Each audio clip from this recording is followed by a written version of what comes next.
आसामचे exit poll समोर आलेले आहेत। झिनिया एआयच्या एक्झिट पोलनुसार आसाममध्ये भाजपची सत्ता येणार आहे।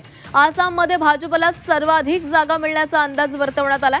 आसाममध्ये पुन्हा कमळ फुलण्याचा अंदाज आहे। इतर एक्झिट पोलनुसार भाजपची सत्ता राहणार आहे।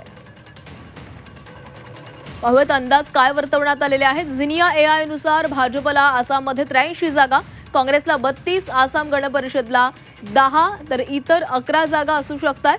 मॅट्रिक्सच्या पोलनुसार भाजप 85 ते 95 जागांवर येऊ शकते। काँग्रेस 25 ते 32, आसाम गण परिषद 8 ते 10 आणि इतर 6 ते 12 असू शकतात।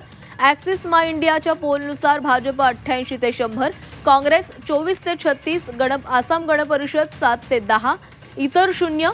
पोल डायरी पोलनुसार भाजप 75 ते 86, काँग्रेस 15 ते 24, आसाम गण परिषद 6 ते 8 आणि इतर 2 ते 5 जागांवर येण्याचा अंदाज आहे।